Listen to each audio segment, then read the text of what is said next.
Bonjour à vous, amoureux du bien-être, de la santé. Bienvenue dans votre émission, le plateau du bien-être. J'espère que vous allez bien, que cette journée a bien démarré et que vous êtes d'attaque pour cette nouvelle journée.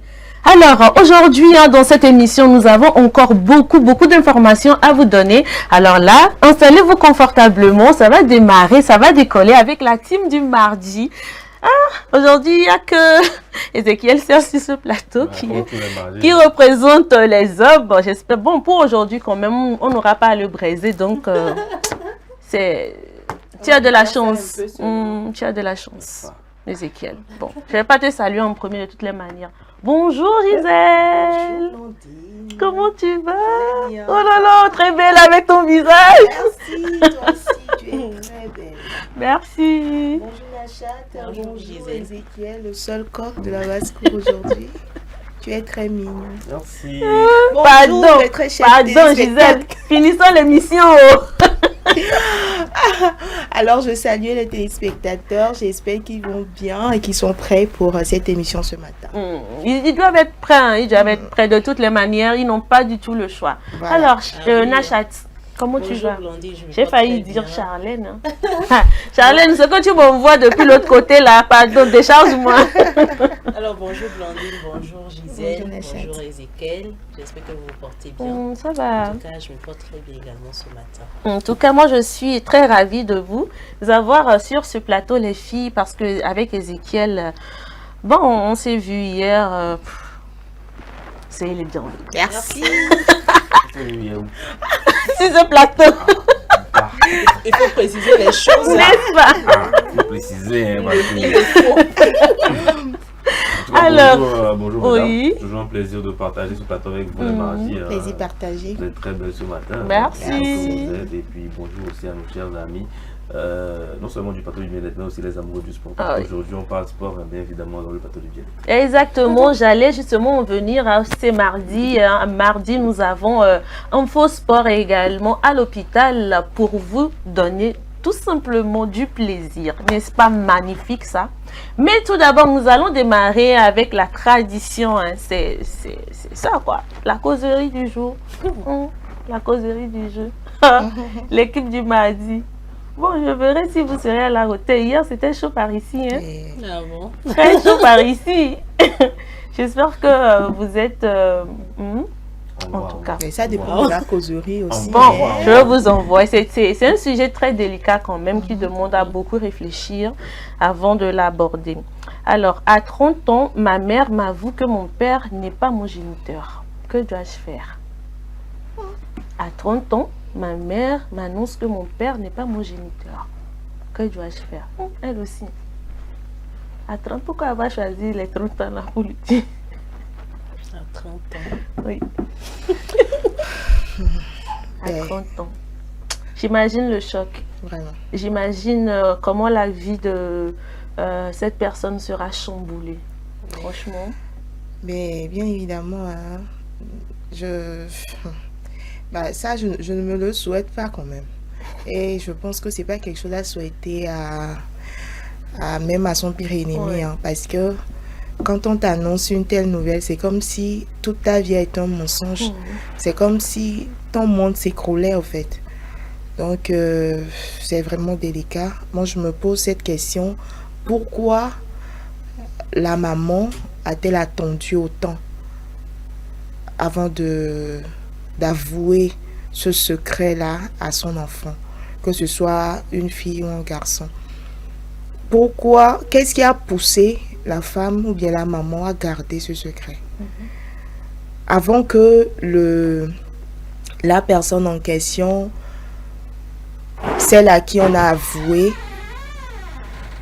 que son papa ou bien son père n'est pas son géniteur, celle à qui on a avoué, cette personne-là, avant que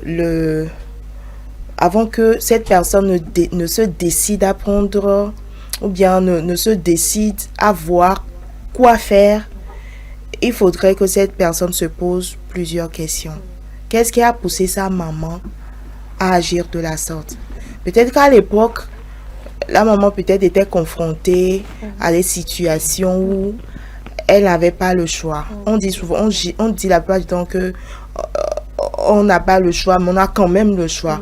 Mais supposons que cette femme-là était tombée enceinte d'un homme qui avait refusé la grossesse, qui a fui, et peut-être qu'elle était jeune et naïve, et qu'elle a rencontré peut-être un autre homme à qui elle a avoué que c'est comme ça, elle est enceinte, elle a son enfant, mais que le papa de cet enfant a pris les jambes à son cou et que elle se retrouve mère célibataire. Et l'homme en question a décidé de la prendre comme ça. Mais peut-être en exigeant de jouer le rôle du papa puisque le papa n'est pas là. Ou le papa a fui. Bon, c'est une hypothèse parmi tant d'autres. Ça peut être le cas où la femme était enceinte, peut-être qu'elle avait plusieurs relations, elle était enceinte et qu'elle ne savait pas qui était le père, elle a dû attribuer le père à... Parce que ce sont des choses qui arrivent aujourd'hui, et que nous les femmes, tellement la femme, quand elle décide d'être mesquine, c'est qu'on lui tire chapeau pour ça. Donc, elle peut décider jouer un jeu dangereux qui s'est soldé par le cas qu'on vient d'entendre aujourd'hui. Donc moi je dirais que l'enfant, avant de prendre une décision, doit chercher à savoir ce qui a poussé sa maman. Elle a le droit, que ce soit un garçon ou une fille, a le droit de demander des explications à sa maman. Pourquoi? Parce que c'est pas difficile de pardonner comme ça. C'est son monde qui est écroulé, quoi. Supposons que cet enfant-là a déjà un enfant et que cet enfant a donné son nom, si c'est un homme, a donné son nom déjà à son enfant. C'est tout un problème, même juridique, qui va avoir lieu. Parce que si c'est un garçon ou bien si c'est un homme et que son papa actuel n'est pas son géniteur, c'est que le nom qu'il porte n'est pas en réalité son nom. Et peut-être dans certaines coutumes, quand un enfant naît, il y a des cérémonies qu'on fait à l'enfant. Et il y a beaucoup de paramètres. Donc, je pense que c'est un sujet très délicat que la victime doit prendre le temps de réfléchir avant d'embrasser le problème et essayer de trouver des solutions. Bon, je m'arrête là pour le moment. Alors, Gisèle, à travers ton intervention, j'ai eu... à comprendre assez de choses. C'est vrai que on se retrouve dans des situations où ce n'est pas aisé de dire la vérité. D'ailleurs, même on le dit souvent, toute vérité n'est pas bonne à dire. Mais peut-être qu'à travers ce sujet, nous pouvons interpeller les mamans, parce que souvent c'est elles qui se confrontent souvent à ce genre de situation. C'est-à-dire que peut-être, excusez-moi, la maman, elle a été violée et donc au cours de ce viol, à l'issue de ce viol, elle a eu son enfant. C'est quand même difficile pour cette mère d'avouer à son enfant les conditions dans lesquelles l'enfant est né. Et moi, je pense que dans cette situation, par exemple, si la personne qui a commis l'acte revient à la charge après des années pour réclamer la paternité de l'enfant, moi je me dis que ce n'est même pas à réfléchir. Parce qu'une personne qui abandonne, qui déjà fait souffrir une maman, l'abandonne pendant 30 ans et aujourd'hui revient pour dire que voilà, je veux prendre mon enfant, je veux lui donner mon nom. Je pense que c'est déjà un faux problème et que si c'est sur cet aspect-là que la maman s'est basée pour pouvoir dire la vérité à son enfant, moi je pense qu'il n'y a même pas de débat là-dessus. Parce que comme l'a dit Gisèle, cette discussion a plusieurs angles. Et puis je me dis aussi, s'il y a un parent qui s'occupe déjà de l'enfant, bon, je ne sais pas exactement, comme Gisèle l'a dit, je ne sais pas exactement à l'instant T ce qui a poussé la maman à révéler cette vérité à son enfant. Peut-être que ça lui pèse, peut-être que c'est un mensonge qui lui pèse beaucoup et qu'à un moment de la vie, elle comprend que son enfant grandit et que l'enfant a besoin de savoir la vérité. Donc, bon, c'est peut-être un aspect aussi. comme tu l'as dit. Et donc, comme je le disais, c'est vraiment pas facile, ce n'est vraiment pas facile hein, d'encaisser ça. Mais si la personne qui est en face de cette situation, c'est vrai que c'est compliqué. Tout ce qu'on pourra dire sur ce plateau ne pourra pas apaiser la personne là, parce qu'elle seule sait ce qu'elle ressent actuellement. Mais moi, je me dis, comme l'a dit, la personne à qui on a avoué, l'enfant en question. Voilà, l'enfant. Ouais, parce que tu ne peux pas passer 30 années avec une personne à qui tu vois comme un père déjà. Tu lui donnes ton amour, tu lui donnes ton cœur. C'est cette personne, tu appelles papa. Et un beau jour, ta mère t'appelle pour te dire que non, ton papa n'est pas ton papa. Je vais m'appuyer sur ta réflexion et ton intervention pour peut-être commencer à donner mon avis sur le sujet. Parce que ça tombe sur un peu sur la façon dont moi je vois les choses. Hein. Vous savez, aujourd'hui, ce n'est pas forcément la personne qui qui donne les germes de votre grossesse qu'on appelle papa. Hein. Les gens ont des géniteurs, des gens ont des papas. Aujourd'hui, c'est devenu deux choses complètement différentes. Hein. Le vrai papa, c'est celui qui non seulement s'en occupe, mais aussi a vécu les vrais moments, les vraies grandes étapes de votre vie. En tout cas pour moi, c'est comme ça que moi je le vois. Une simple considération. Mais oui, exactement, Nachat.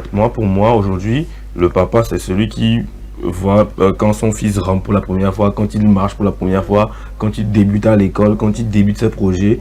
À 30 ans, à chaque étape de sa vie. À 30 ans, cet homme-là, parce que ce n'est plus un enfant, a grandi. Et peut-être même presque déjà accompli dans sa vie, parce qu'à 30 ans, c'est généralement, bon, si la vie se passe bien, c'est généralement le summum chez certains hommes. Donc à 30 ans, pour moi, non seulement il est plus ou moins accompli, mais il a aussi la maturité nécessaire pour distinguer son géniteur de son père. Si, pour une raison ou une autre, le géniteur n'a pas pu assumer son rôle de père, je pense que, je ne veux pas dire qu'il devrait le comprendre, mais je pense qu'il aurait la maturité nécessaire pour faire la distinction, pour discerner le fait que cette personne-là lui a certes donné la vie, mais elle n'est pas forcément son papa. Maintenant, après, ça dépend des sentiments que tout le monde dégage. Il y a des personnes qui vont peut-être vouloir, s'il a raison que le géniteur a de ne pas avoir été là pendant 30 ans, je ne sais pas quelle raison on aurait de ne pas être présent pendant 30 ans, mais voilà, si cette raison convient à la personne ou bien à cet enfant, à cet homme-là de 30 ans, eh ben, libre à lui de savoir s'il veut nouer une certaine relation avec lui ou pas. Maintenant, pour moi, comme sur ma position, je pense que le vrai père, c'est celui qui vit les grands moments de ses enfants, c'est celui qui participe à la vie de son enfant, c'est celui qui est là, qui est présent, et donc, c'est pas parce qu'on va lui dire aujourd'hui que voilà, c'est pas ton vrai père qui est là, que voilà, ça va changer. En tout cas, pour moi, personnellement, et de la façon dont je pense, ça ne changerait pas grand-chose, parce que voilà, si la personne a été là avec moi, bah, ça suffit largement pour considérer cette personne comme des pères aujourd'hui. Vous allez voir des hommes, des enfants qui considèrent certains peut-être amis de leur papa comme leur papa parce que cette personne-là est présente comme leur père. Peut-être parce qu'ils ont perdu leur père un peu tôt, mais que cette personne était très proche de la famille et que voilà, c'est la figure paternelle, voilà comme on dit, de cette famille-là. Eh bien, vous allez voir ces enfants qui vont être très attachés à cet homme-là, tout autant qu'ils l'ont été avec leur père. Donc je pense que la raison du fait que peut-être, je ne sais pas si c'est le temps, les 30 ans qui font qu'on pense que c'est un peu lourd, oui ça peut être lourd, mais pour moi je pense qu'avec le discernement qu'il faut et le raisonnement et la logique qu'il faut, on comprenait bien que voilà, le géniteur aujourd'hui peut être complètement différent du papa, hein, clairement, voilà. Je pense que c'est un peu ce que je peux dire par rapport à ce sujet. Alors tout simplement, moi je dirais que lorsque la maman est restée pendant 30 longues années avant d'avouer cette vérité à son enfant, je pense qu'il doit avoir une raison particulière. Peut-être, bon, si le papa est décédé, je ne pense pas qu'elle peut rester jusqu'à 30 ans avant d'avouer à son enfant ton papa est décédé. Parce que ça, c'est pas nouveau, ça arrive. Se cache derrière. Justement, raison pour laquelle je l'ai dit.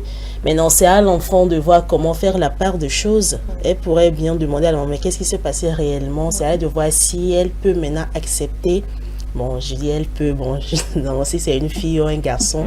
En tout cas, l'enfant peut maintenant voir elle peut voir si je peux accepter l'homme en question comme mon père. C'est à l'enfant de voir ça.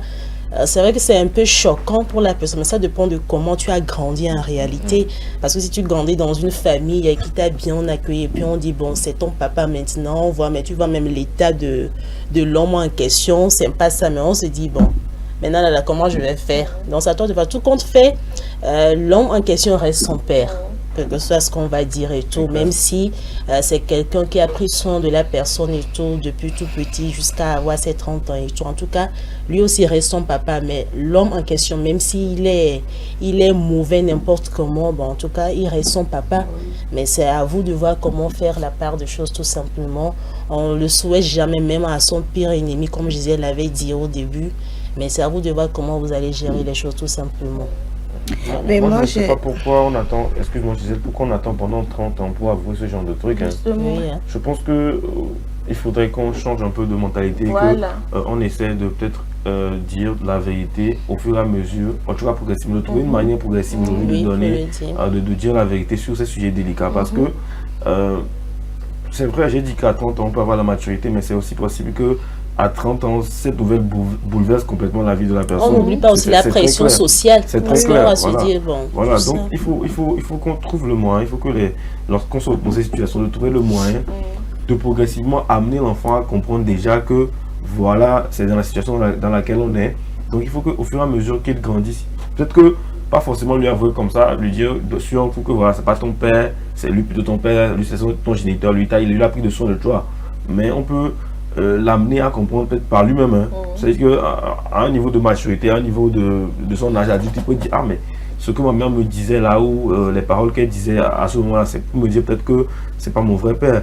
Bon, est-ce que je vais poser la question, est-ce que je vais essayer de... Voilà, je pense que c'est mieux d'amener petit à petit que de donner la nouvelle comme ça sur un coup. Maintenant, généralement, comme Nosette l'a dit, quand on garde un secret aussi longtemps, c'est parce que ce qu'il y a derrière est grave. Tu as évoqué le viol. Gisèle a parlé aussi, je pense, de la personne qui n'a pas voulu peut-être assumer sa responsabilité. Voilà, ça c'est plus difficile encore à supporter pour la personne qui la prend. Hein. C'est-à-dire que la personne, on sait que la personne a la possibilité de prendre soin de son enfant, mais qu'elle a refusé délibérément de le faire parce que la personne se dit que ce n'est pas son enfant à lui.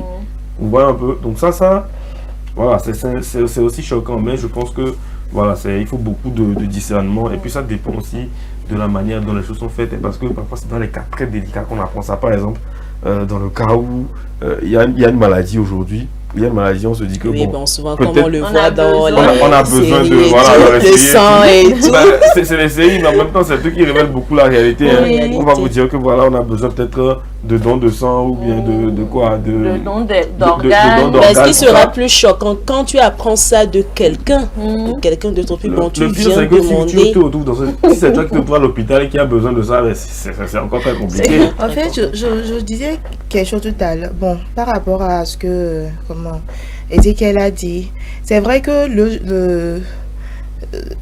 c'est celui qui a été présent comme père, comme figure partenaire pour l'enfant qu'on considère plus, celui qui a pris soin de l'enfant, tout ça, qui est le père en réalité. Mais n'oublions pas un aspect, c'est que le sang, le lien de sang, c'est autre chose au fait. Le lien de sang est tellement fort. Supposons que l'enfant a grandi, comme je l'ai dit avant, et a des enfants déjà.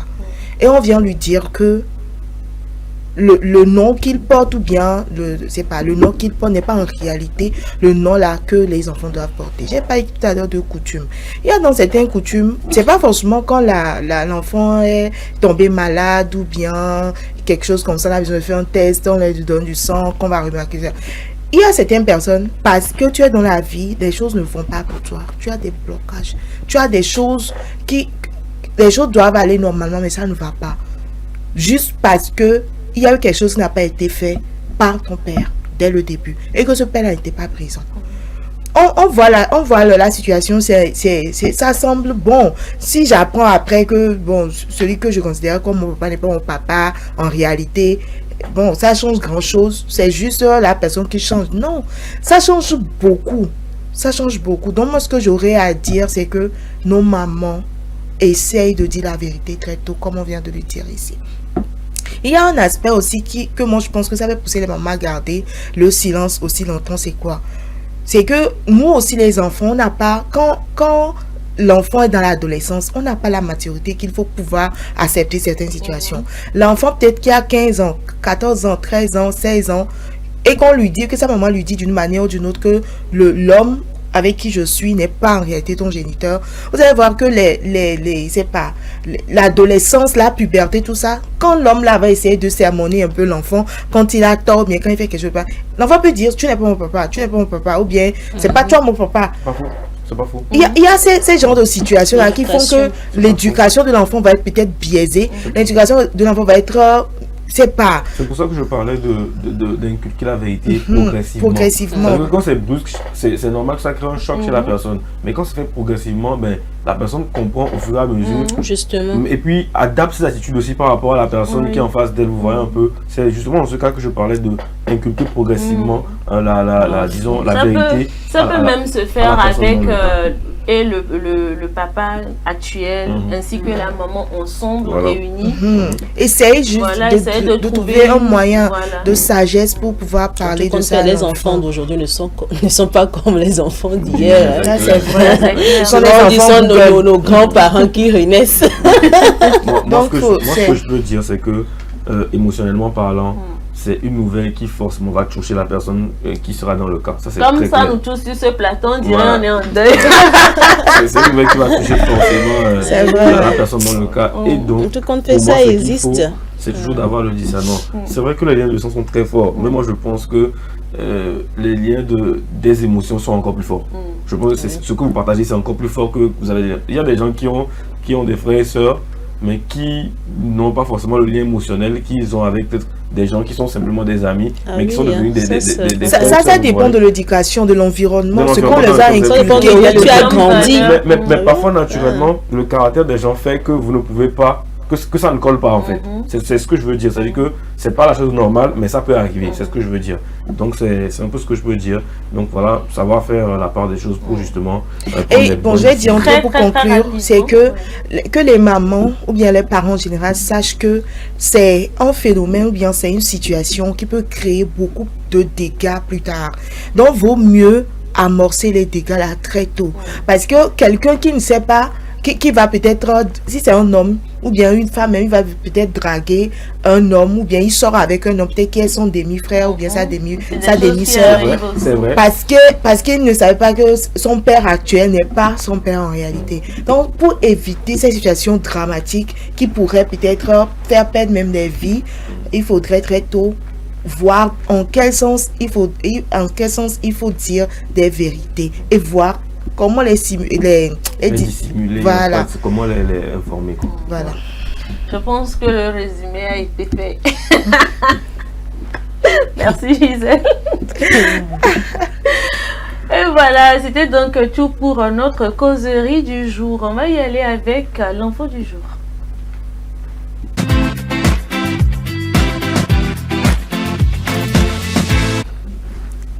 Des milliers de jeunes Sénégalais fuyant la pauvreté et le chômage empruntent la périlleuse route atlantique vers les îles Canaries, porte d'entrée vers l'Europe. Précision avec nos confrères de Africa News. Depuis ses 22 ans, Salamba Ndiaye tente clandestinement de quitter son petit village de pêcheurs pour rejoindre l'Espagne et faire une carrière dans le domaine de l'immobilier. Aujourd'hui âgée de 28 ans, elle reste bien résolue à quitter le Sénégal. N'ayant plus les moyens de subsister, la jeune femme a déjà tenté deux traversées. La police sénégalaise a stoppé net la première. Un an plus tard, ce sont les autorités marocaines qui la renvoient chez elle. Pour l'instant, il n'y a pas cours. Nous sommes en vacances. Quand les cours reprendront, je n'aurai pas suffisamment d'argent pour aller à l'université. J'ai même demandé à ma mère si je devais arrêter mes études et faire autre chose. Mon rêve était de devenir agent immobilier, de réussir et de gagner ma vie. C'était mon but pour pouvoir aider ma mère et subvenir à mes besoins. Maintenant, si j'entends dire qu'il y a un bateau pour l'Espagne, je mets fin à cette interview et je monte à bord.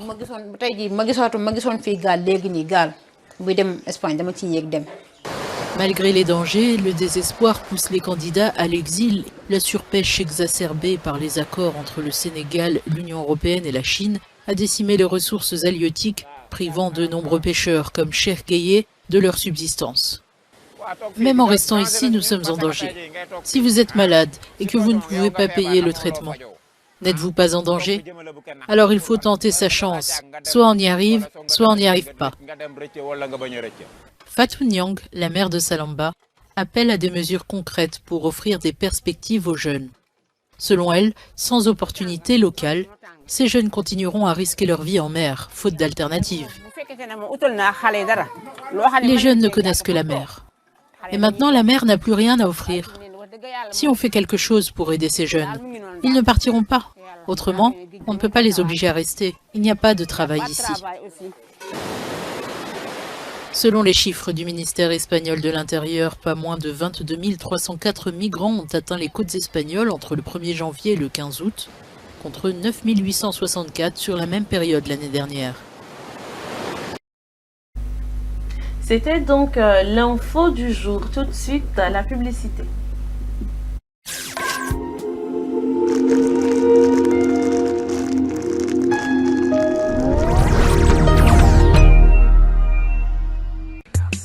L'amour, c'est des hauts, c'est des bas. Et quand la femme dit non, c'est vraiment non. Mais rien ne vaut un petit cadeau pour raviver la flamme de l'amour. La femme se fait belle et sensuelle pour votre plaisir. Claudia Lingerie, nous disposons de toute une collection de sous-vêtements haut de gamme pour hommes, femmes et enfants à un bon prix. Soyez ceux qui portent des sous-vêtements confortables. Claudia Lingerie, nous sélectionnons pour vous de la lingerie fine de qualité pour sublimer vos soirées. Claudia Lingerie, sur la route d'Agbalépédo, juste à côté du monument Grand œuf blanc. Infoline 00228 97 01 03 03 0228 97 01 04 04. Claudia Lingerie, l'élégance a une adresse.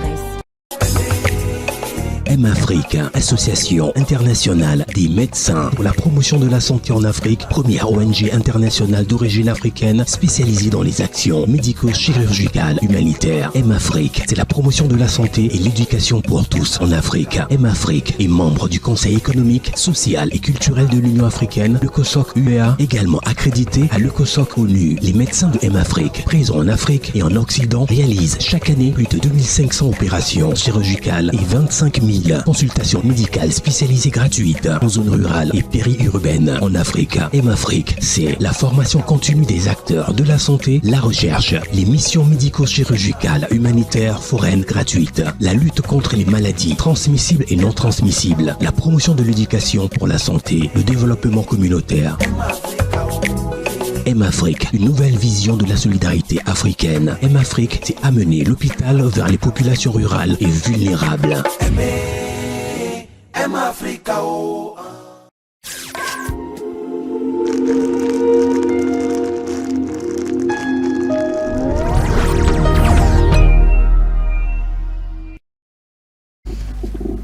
Voilà, c'était donc la publicité. Tout de suite, Info Sport avec Ezekiel.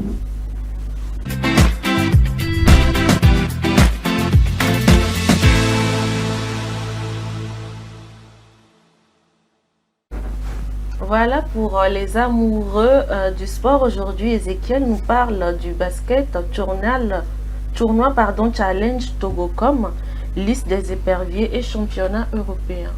Faut réviser. Tout ça là. Faut réviser les cours de sport. Je vais faire les cours de sport sur le plateau. Franchement. Donc, Et tu vas nous faire interrogation aussi. Alors quand même pas, malheureusement on va démarrer. J'espère qu'il n'y aura pas d'interrogation. Malheureusement on va démarrer cette rubrique InfoSport avec une mauvaise nouvelle, avec le décès de l'ancien sélectionneur des éléphants de la Côte d'Ivoire, aussi l'entraîneur suédois Sven Goran Eriksson, qui est décédé hier lundi à l'âge de 76 ans du cancer du pancréas. Donc c'est la cause principale du décès. Il a été aussi sélectionneur des Anglais, donc des Three Lions, et aussi entraîneur, voilà, suédois, comme je l'ai dit. Donc voilà, à l'image, son rêve c'était d'entraîner la mythique équipe de Liverpool. Et donc en mars dernier, il a eu la chance, de pouvoir guider cette équipe-là, de coacher cette équipe-là par rapport à un match qualitatif. Donc et voilà, hier il a rendu son dernier souffle. Voilà pour la petite mauvaise nouvelle. Au moins son rêve a été réalisé. Voilà, son rêve a été réalisé au moins. Maintenant, parlons du Togo, parlons des entraîneurs du Togo. Vous savez, hein, on nous a nommé un nouveau sélectionneur. Après, on a eu les spéculations par rapport au contrat, les millions, tout ça.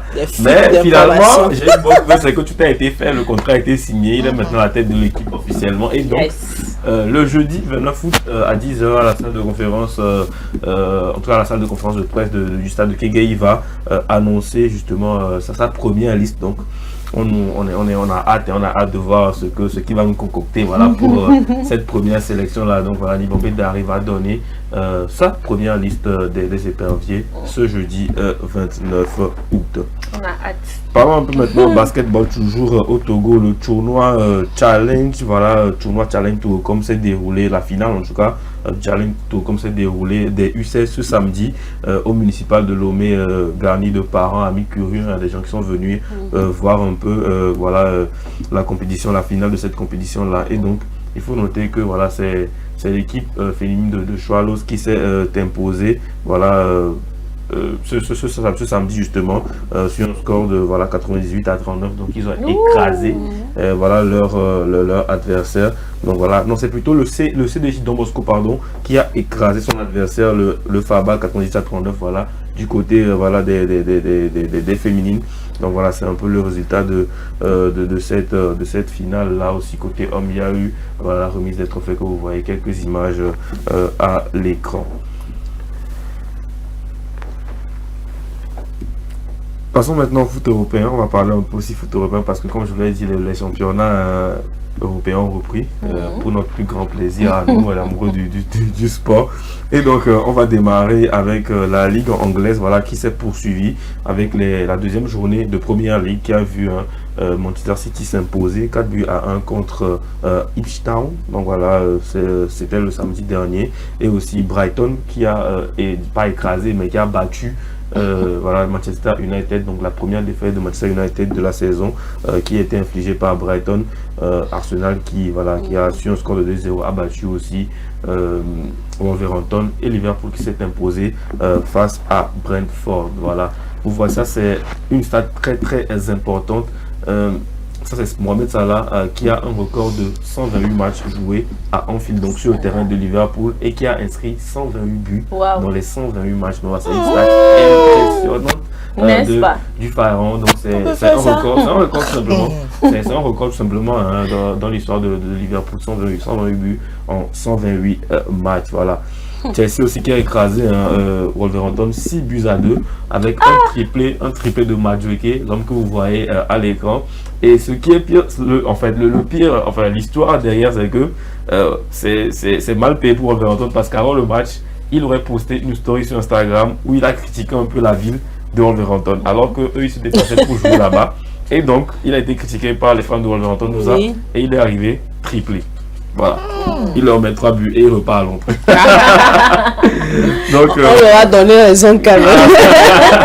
C'est ça, mais après le match, il s'est excusé auprès des habitants de la ville, disant qu'il ne pensait pas vraiment ce qu'il a écrit, que ce n'était pas une story qui devait être publiée, tout ça. Donc l'histoire se finit plus ou moins bien. Voilà. En tout cas, ce qu'on dit là, ça nous rattrape toujours. Tottenham qui s'est imposé aussi pour la deuxième fois de la saison grâce à un but du Malien Bissouma, voilà, avec un mixon, un doublé et Romero, voilà, 4 buts à 0 face à Everton. Et voilà, au niveau du classement, on voit City qui est en tête avec Brighton qui le suit sur le podium, qui est complété par Arsenal et Liverpool, les Spurs et puis Newcastle. Voilà le classement de la première ligue. On a aussi eu voilà, quelques matchs en Ligue 1, si on peut avoir le tableau des résultats des matchs de Ligue 1, avec le PSG qui a infligé un 6-0 vendredi dernier à Montpellier. Voilà, l'OL qui s'est incliné face à Monaco, et Marseille qui n'a pas fait mieux qu'un match nul face à Reims à la maison au stade Vélodrome. Donc au classement, on voit bien Paris qui est déjà positionné en tête du championnat, suivi par le LOSC et l'AS Monaco, le RC Lens Marseille qui n'est positionné qu'en 5e place. Et puis voilà, quelques disons, surprises au niveau de la Serie A aussi, où Rome s'est incliné face à Empoli, 2-1.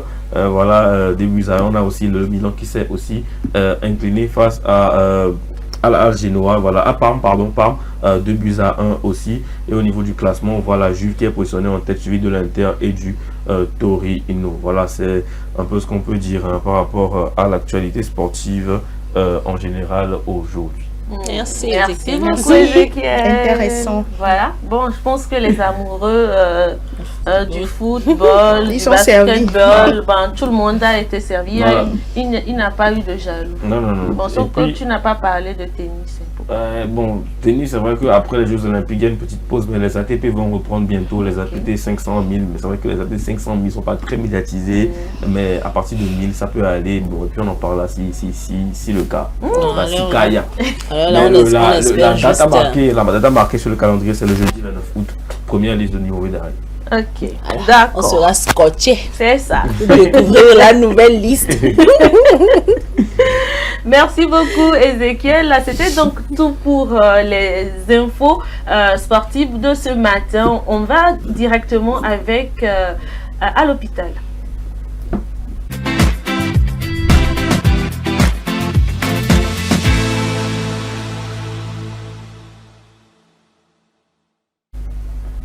Les chaussures, les bottes, les sabots hôpital font partie intégrante de la tenue réglementaire des professionnels de santé. Ces chaussures médicales sont très légères et assurent une bonne protection contre les maladies. Donc à l'hôpital aujourd'hui, Gisèle Sossou nous parle des différents types de bottes utilisées par les professionnels de santé, leur utilité et leur importance. Dis-nous N'est-ce pas? Je vous dis tout. N'est-ce Ils pas? sont de toute suite d'ailleurs. Très intéressant. Alors, comme Blondine l'a dit tout à l'heure, nous allons parler aujourd'hui des différents types de chaussures, de bottes, de sabots que les professionnels de santé utilisent parce que c'est un environnement assez risqué. Il y a des maladies, il y a des bactéries, il y a des microbes.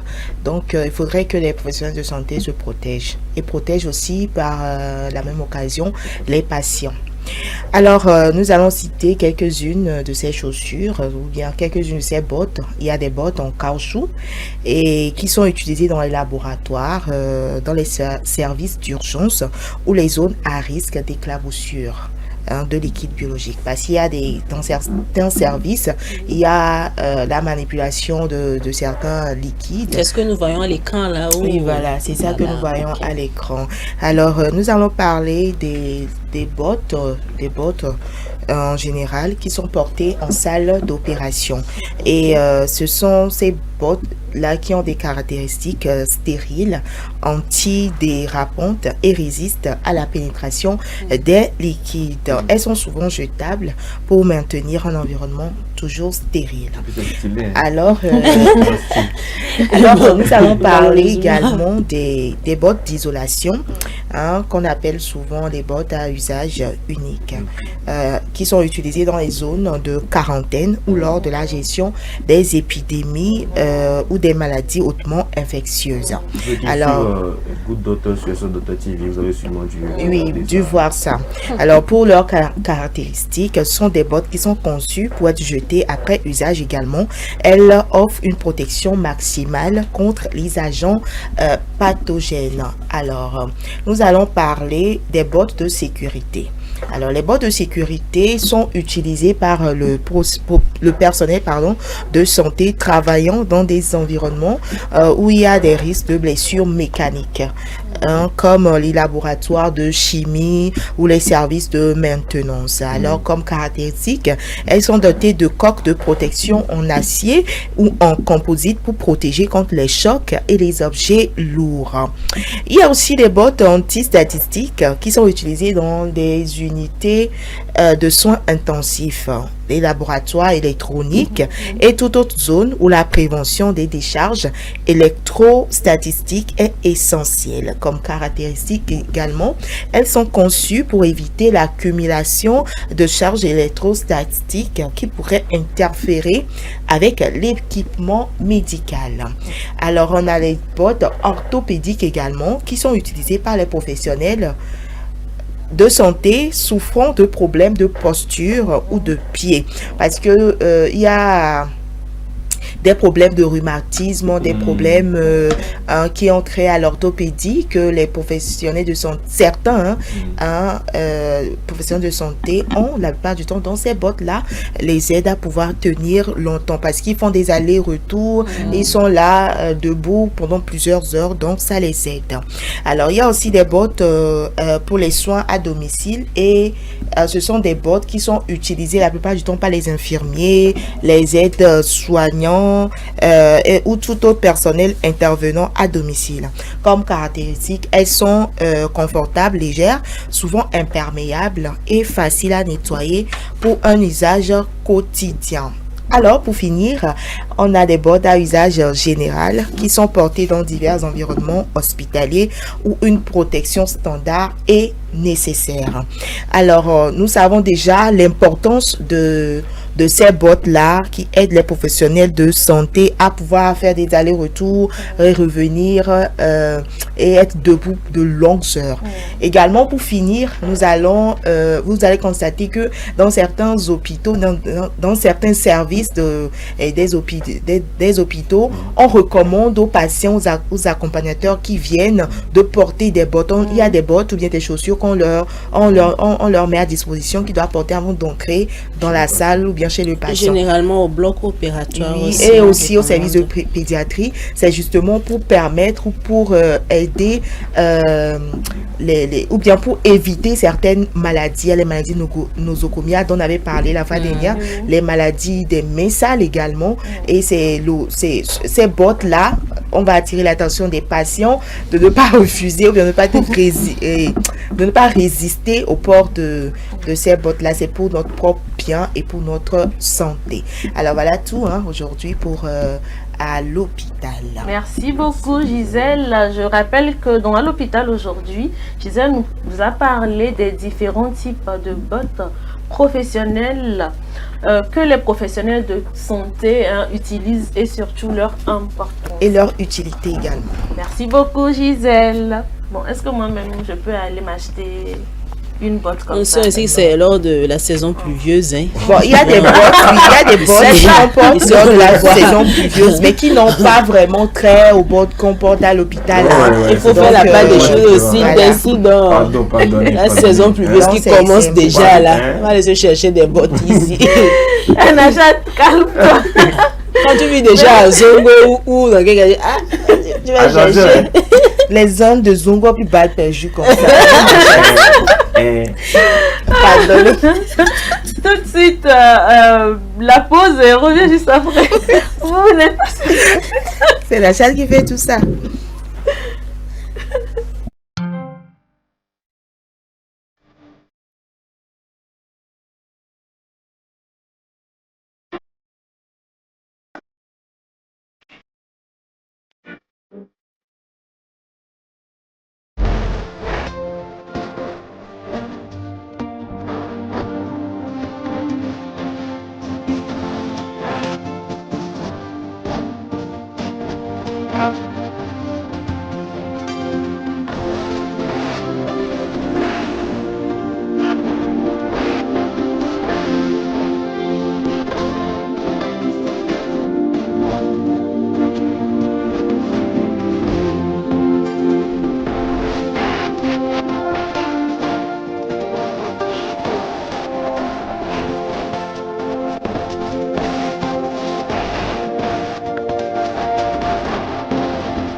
Retour donc sur ce plateau après cette pause musicale. Vous êtes dans l'émission Le Plateau du Bien-être.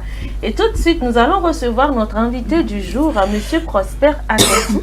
Il est kinésithérapeute et avec lui, nous allons parler de la prise en charge de l'entorse de la cheville. Je vais pas me blesser comme ça. Tu t'es déjà blessé, t'inquiète. Bonjour madame. Le kiné, là, on peut gérer ça après. Ouais, je vais bien également. Un plaisir de vous avoir sur ce plateau. Le plaisir est partagé. J'espère que vous êtes à l'aise. Oui, Pas trop frustré par les dames. Il est à la maison, donc il se sent bien. C'est pas la On première fois s'aime, quand on même. demande. Hein? On y en a va bien. Ngala, oh. Alors, dites-nous, monsieur, qu'est-ce qu'une entorse de la cheville? Merci. Tout d'abord, nous allons définir l'entorse pour arriver sur la cheville. Une entorse, c'est une blessure entraînant un dysfonctionnement d'une articulation causée par un étirement excessif d'un faisceau du ligament. Et dans ce cas, pour la cheville, c'est une blessure ligamentaire de l'articulation de la cheville, surtout les ligaments latéraux. Voilà. Donc cette blessure, voilà, ces éléments, ces ligaments constituent les éléments stabilisateurs de la cheville. Donc la lésion se manifeste par la douleur. Vous sentez une douleur, vous pouvez remarquer un gonflement. Pourquoi pas une raideur de l'articulation? La raideur, c'est que l'articulation ne peut pas faire des mouvements au complet. Voilà les signes qui accompagnent une entorse de la cheville. Alors, quels sont les différents types d'entorse de la cheville que vous rencontrez souvent dans vos consultations? Oui, bon, classiquement, on a 3 types d'entorse de la cheville, mais le type qui est plus raconté, c'est le type 1 que nous avons défini tout à l'heure. Le type 1, c'est que c'est un étirement simple des faisceaux du ligament de la cheville. Le type 2, c'est qu'on a une rupture partielle, c'est-à-dire que le ligament, c'est quand vous voulez couper un bois, vous coupez à moitié. Donc il y a la plaie qui est là, qui doit guérir après. Ok. Voilà, donc c'est comme ça se présente la rupture partielle du ligament de la cheville.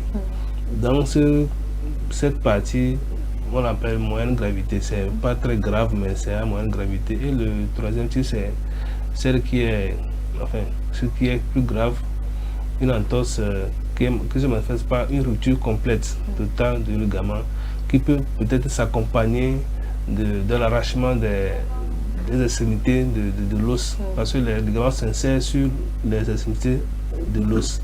Ça peut s'arracher. Mais comme je l'ai dit tantôt, c'est le type 1 qui est plus rencontré. Le type 2 suit. Le type 3, ça vient, mais ce n'est pas fréquent comme le type 1 et 2. Alors maintenant, on va parler de l'entorse aiguë. Et dites-nous spécifiquement quelles sont les étapes initiales de la prise en charge de ce type d'entorse. Merci bien. Pour la prise en charge, les étapes initiales pour la prise en charge d'une entorse aiguë, tout d'abord, il faut évaluer l'entorse pour voir quel type vous avez en face de vous. Donc, l'évaluation se fait sur la palpation. Et puis, la palpation, vous palpez surtout nous l'appelons le dessous du tibial, pardon, de la malléole tibiale et de la malléole fibulaire. C'est que les deux coins que vous avez à gauche et à droite de votre cheville. Voilà, vous palpez en bas. Quand vous palpez en bas et qu'il y a une douleur vive, vous sentez, vous vous racontez que, vous vous rendez compte que l'entorse n'est pas de degré 1, de degré 2 ou 3. Vous demandez à la personne de marcher. S'il arrive à faire 2 pas, 3 pas sans arrêter, là vous pouvez classer cette entorse de type 1 ou de type 1. Mais quand la personne n'arrive pas à faire de pas, la douleur est vraiment intense, là c'est du type 3 plutôt que vous pouvez toutefois référer. Dans la prise en charge, c'est comme ça. Et puis, en même temps, il y a un protocole qu'on met en place pour traiter les entorses, qui est défini par un sigle RICE, c'est en anglais, que R signifie le repos, c'est-à-dire qu'il faut mettre le repos, ça veut dire que vous ne pouvez plus marcher. Quand on dit repos, c'est que le pied doit être au repos. Maintenant, il y a ICE, qui est en anglais, en français veut dire glace. Il faut refroidir la cheville. Pourquoi? Parce que quand il y a étirement ou bien il y a rupture partielle des ligaments, le ligament saigne. Mais quand vous mettez la glace, ça vient fermer un peu le bout des venues ou des vaisseaux qui saignent dans l'articulation. Et ça permet à l'articulation de ne pas se gonfler. Ça évite aussi l'hématome et tout. Et ça même diminue la douleur, puisque la glace joue un peu le rôle d'anesthésie en ce moment. Voilà. Donc il y a ce qui veut dire compression. Il faut comprimer, c'est-à-dire il faut bander l'articulation. Dans le sens d'éviter toujours le gonflement. Et enfin, soulever, c'est-à-dire vous mettez le pied plus haut que votre cœur. Si vous êtes couché, vous devez mettre un coussin pour avoir le pied plus haut que votre cœur. Voilà un peu le protocole de traitement de l'entrée de la cheville initialement.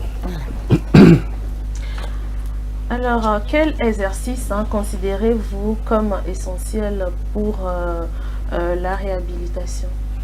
Oui, je dirais tout d'abord, quand la première partie qui consiste le traitement médical, c'est-à-dire des fois on fait le place, des fois on met la tête, des fois on met les médicaments pour soulager la douleur, le patient de la douleur et tout.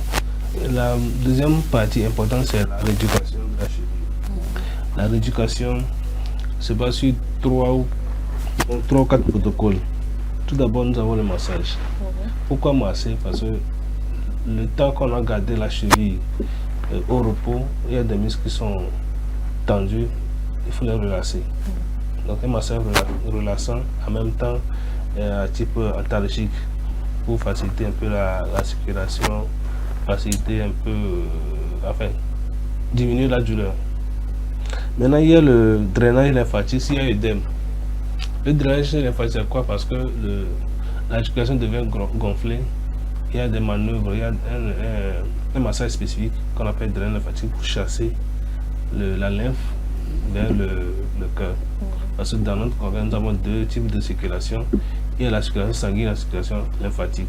Donc quand vous avez votre pied gros, grand, souvent c'est la lymphe qui reste là-bas, c'est pas le sang. C'est la lymphe. Donc on fait le drainage lymphatique. C'est-à-dire qu'un pied qui est enflé. Un pied qui est enflé et tout. Enfin, comme après, les œdèmes. Les œdèmes. Il y a les œdèmes, quand vous faites une entorse tout le champ, l'œdème qui vient, c'est le saignement, c'est le sang, c'est l'hématome. Mais après le traitement, quand on a mis la terre, on a mis le plâtre, tout ce qu'on a fait, et ça dure souvent la cicatrisation du ligament dure entre 3 à 6 semaines. Voilà, donc après 6 semaines, là, s'il y a encore œdème, ça c'est la lymphe. Voilà, donc c'est ce que je disais, on va chasser par le drainage lymphatique. Le renforcement musculaire, c'est pour redonner la force, parce que quand on est assis là, si il arrive que vous restez là sans bouger pendant 1 ou 2 semaines, quand vous levez, vous ne pouvez pas marcher correctement, parce que vous avez un muscle qui ne travaille pas sa myétrophie, c'est-à-dire diminue de force. Donc il faut redonner la force à ces muscles, surtout aux muscles stabilisateurs de la cheville, que ce soit les fibulaires ou le relevé du pied. Donc comme ça, vous donnez plus de force à ces muscles pour soutenir encore la cheville. Il y a l'autre partie qu'on appelle la proprioception. En fait, c'est comme on réveille encore le système musculaire pour reconnaître un peu sa fonction. Donc, la proprioception consiste à stabiliser. Il y a la proprioception statique. Je vais prendre un exemple. Quand vous faites un pied là, ça vous faites un peu la proprioception dynamique. Statique, c'est que vous êtes sur place, que vous bougez, vous mettez sur un seul pied par exemple, que vous bougez, là vous faites la proprioception statique. Vous essayez de chercher l'équilibre en fait.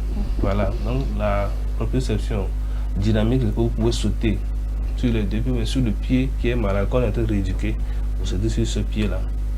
Et il y a beaucoup d'exercices. Comme le saut à la corde par exemple. Le saut à la corde, voilà. Et tout. Alors en dehors de tout ça, est-ce qu'il existe d'autres stratégies que vous mettez en place, vous adoptez pour soulager justement la douleur de vos patients, ou même juste après le traitement médical, une fois à la maison, qu'est-ce qu'ils peuvent faire pour soulager la douleur? Oui, souvent en cabinet, qu'est-ce qu'on fait? Nous utilisons le massage, comme je l'avais dit, pour abus antalgiques, pour calmer la douleur. Nous utilisons aussi l'infrarouge. certaines fois, la glace, comme je l'ai dit, nous l'appelons la cryothérapie. Il y a beaucoup de, pas seulement la glace, mais des patchs, enfin, des gels plutôt, que vous mettez dans le frigo. Ça se refroidit, vous placez à la personne. Vous pouvez demander à la personne de faire ça de temps en temps à la maison pour calmer la douleur. Donc, pour revenir à votre question, nous avons le massage antalgique, comment vous appelez ça? L'infrarouge, merci beaucoup. Et la glace. Voilà un peu le protocole de la gestion de la douleur. Les personnes qui, par exemple, quand elles ont une entorse, au lieu de se rendre à l'hôpital, voir un kinésithérapeute ou un médecin, ces personnes mettent souvent des pommades à mentholées dessus. Vous avez beaucoup parlé de glace. Maintenant, j'aimerais demander, est-ce que les pommades mentholées là aussi arrivent efficacement à atténuer la douleur? Oui, je peux dire oui, ça peut atténuer la douleur. Mais le danger, c'est que quand il y a une entorse, même quand on fait la radio, on ne peut pas avoir une lésion ligamentaire. Voilà. Donc, vous ne pouvez pas avoir une entorse et commencer par masser à la maison avec des pommes mentholées. C'est quand vous aggravez la blessure du ligament. Ça va continuer par toujours saigner. Vous allez voir que votre pied ne va jamais diminuer de volume. C'est ça même qui amène maintenant les gens à l'hôpital.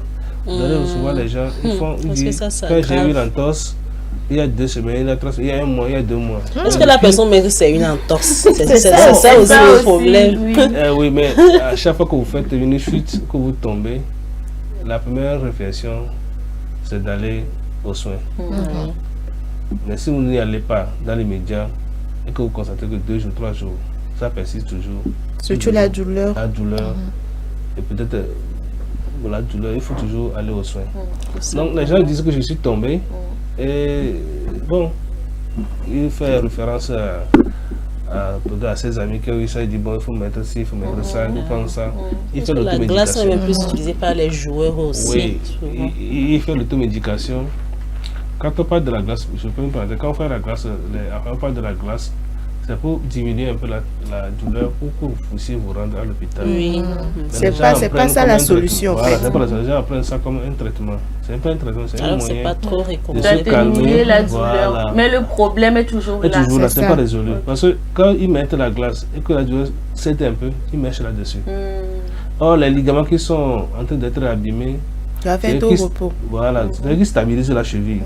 Vous allez voir les gens, ils sont en train de boitiller tout le temps avec une cheville gonflée. Pourquoi? Parce qu'ils sont mal pris en charge. Mais ils n'ont pas été à l'hôpital après l'accident, après la chute pour se faire soigner. Voilà. Alors, quels conseils donneriez-vous pour prévenir les récidives d'entorse? Oui, il y a 2 choses que je vais dire. Tout d'abord, comme je viens de le souligner, il faut aller à l'hôpital à chaque fois que vous tombez pour qu'on sache réellement de quoi vous souffrez et vous traiter efficacement. Maintenant, quand on vous envoie aller faire la rééducation, c'est qu'on sait que c'est important pour vous. Si vous faites, je ne sais pas si c'est des YouTube connaît ailleurs, vous allez tourner, vous allez revenir. Vous allez revenir. Plus grave même. Voilà, quand vous revenez, ça va vous prendre du temps. Il y a certaines personnes, quand on les envoie pour faire la kiné, il fait 2 séances, il sent que ça va mieux. Il y a peu de douleur et puis il disparaît.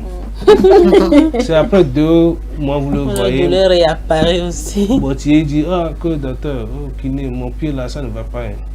Parce que les étapes n'ont pas été respectées. On n'a pas encore fait. Tout d'abord, on fait la douleur. Enfin, on fait partir la douleur. On fait partir. Après, on fait le massage pour relaxation pour que le muscle, le mollet, quand il est prétendu, il ne permet pas à la cheville d'être stable, d'être bien stable, équilibré. Donc quand vous recevez l'étape là, vous ne faites pas la proprioception correctement, vous ne pouvez pas récupérer votre cheville, vous allez faire des récidives tout le temps. Donc conseil, il faut suivre le traitement comme cela se doit. Jusqu'au bout. Jusqu'au bout. Merci. Merci également à vous, Monsieur Prosper Akosu. Je rappelle que vous êtes kinésithérapeute. Merci d'être passé dans cette émission. Merci également pour tous vos conseils. Moi, je retiens une chose. Quand vous tombez, quand vous faites une chute, que vous avez mal, allez aux soins, c'est très important. On le dit tout le temps ici, allez aux soins. Oui, c'est ça. Allez Bon, aux je soins. vais faire conseil aussi à vous les dames. Quand vous portez les talons, quand vous marchez, ça glisse là. Ne rentrez pas et puis mettez glaçons et mettez Vitago et puis disparaître. Non. Parce que après tout, vous allez reporter encore. Et là, vous sentez oh, depuis là, mon chéri ne va pas, mon pied ça ne va pas, parce que le traitement n'est pas bien fait. Quand vous portez les talons, c'est bien. Ça vous rend vraiment élégante et tout, jolie et bien en forme. Mais sachez marcher pour ne pas tomber. Et quand il a dit que vous tombez, pardon, allez à l'hôpital. Mais est-ce Elle rit beaucoup parce qu'elle sait que ça s'adresse à elle. Est-ce qu'en tant que kiné, vous pouvez nous donner quelques conseils lorsqu'on rentre à la maison, par exemple, quelques massages, quelque chose à faire pour atténuer un peu les douleurs? Quand vous portez les talons, vous avez Oui, une fois à la maison. Ah oui, parce que quand vous portez les talons, vous voyez ma main là, c'est que la cheville, le derrière est toujours tendu. Donc quand vous rentrez, vous pouvez masser masser légèrement ou bien vos époux, vous masser pour tendre un peu le mollet. Pourquoi pas ne pas mettre un peu de chaud? Là, on ne peut pas mettre le froid parce que ce n'est pas une lésion fraîche. C'est comme une contracture. Vous mettez le chaud pour faciliter la vasodilatation des vaisseaux au niveau du muscle pour que le sang puisse circuler et vous détendre. Merci. Merci beaucoup, Monsieur Prosper Akosu. Ainsi, on se referme l'émission de ce matin. Merci d'avoir été des nôtres. On se donne rendez-vous demain pour un nouveau numéro du Plateau du Bien-être. D'ici là, portez-vous bien.